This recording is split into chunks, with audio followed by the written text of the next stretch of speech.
Pakistan Tehreek-e-Insaf has managed to pull off what it had been planning since the end of the Long March, and that was the dissolution of the Punjab Assembly.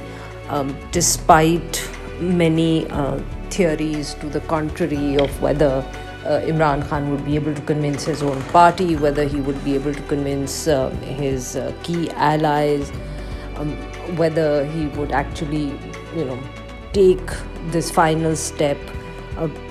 They managed to pull it off. Not only did they survive the vote of confidence, which in itself was something many thought would not happen, they have also managed to call for the dissolution of the Punjab Assembly.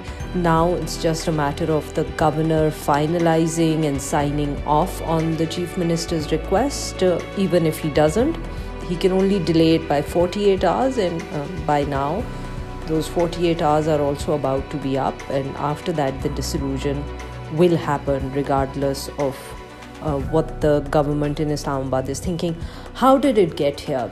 It's a bit hard to say exactly, but clearly I think there are two factors at work here. One is the popularity of the Pakistan Tehreek-e-Insaf. Imran Khan and PTI are seen to be so popular now that even if there are people within Imran Khan's own party, parliamentarians who are perhaps reluctant, who thought that they should wait and let the parliament's term, the provincial assembly's term, be completed, whether Parvez Elahi and his son also thought similarly and were under pressure from the military establishment. No politician who is looking at an election in the next 6 to 8 months can afford to let go of the PTI ticket, and that is basically what we saw at work in the Punjab Assembly in the past few days. The PDM tried hard, the PMLN tried. There are reports, there are accusations from the PTI that the military establishment tried to put pressure on their parliamentarians, but nothing worked because nobody wants to risk losing the PTI ticket for the next election, and that basically seems to be the decisive factor.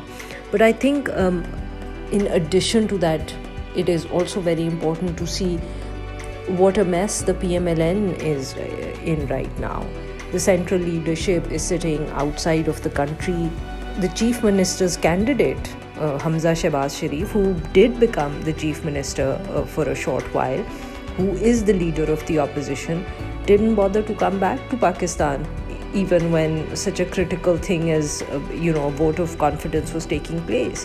One can see that the party is not just in disarray but also feeling demoralized because they're not being led by their party heads who are all sitting outside of the country. The only one here is Shehbaz Sharif, and obviously he's busy with administrative affairs of running the country, while Imran Khan was there meeting parliamentarians every day, planning every little move if those around him are to be believed. So the leadership crisis has also played a key role. Then there are also reports that the PDM, again because of the leadership crisis, particularly the PMLN, was counting on the establishment to deliver the numbers rather than doing the homework themselves. So all of this led to Imran Khan's victory. He has now been able to manage to pull off the dissolution. It's being reported that the Khyber Pakhtunkhwa Assembly will also be dissolved within hours. If it doesn't seem to, be something that will wait for longer. So that will also be done. As the PTI points out, this will mean that elections will be held in 60% of Pakistan. They are also now planning on pushing the matter in the National Assembly. They're going to push for their resignations. There is talk of the president asking the prime minister to take a vote of confidence to prove that he has the right numbers behind him. And the reason this seems to be a credible challenge for the Prime Minister right now is that because of the tensions between the MQM and the Sindh government over the local government elections, chances are that the MQM may also have the space to vote the other way if they want. Because their main concern in Sindh at the moment was that the local government elections do not take place on 15th January. Constituencies that had been drawn up, but so far the ECP is not willing, and elections are set to go ahead on January 15th, which is tomorrow.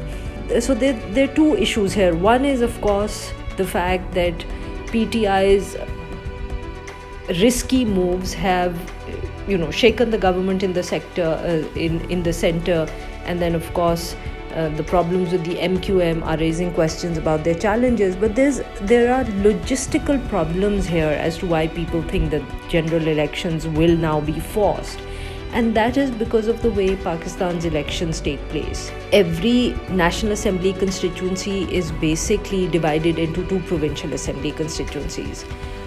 If the Punjab Assembly provincial assembly elections take place and the National Assembly elections do not take place, the first fear at the moment is that, if any of these combinations of the National Assembly candidate along with his provincial assembly candidates, if they get broken, if some of the people go one way or the other, this will create a lot of problems.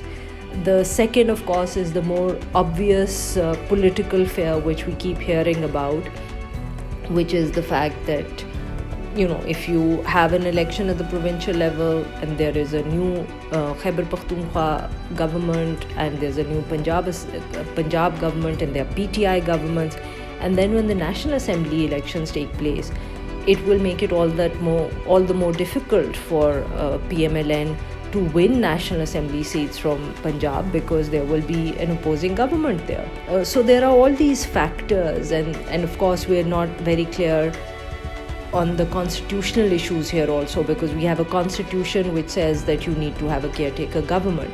Now, if the provincial assembly elections take place and there is a new provincial assembly government in Punjab, say, and then the national level elections take place, there will be a caretaker government in Islamabad, but there will not be a caretaker government in Lahore. What will that mean for the people contesting the elections? So there are all these questions, and this is why a lot of people feel that it might just lead the way to a general election now, rather than just a break between the National Assembly election and the Provincial Assembly election, something similar to what happens in India.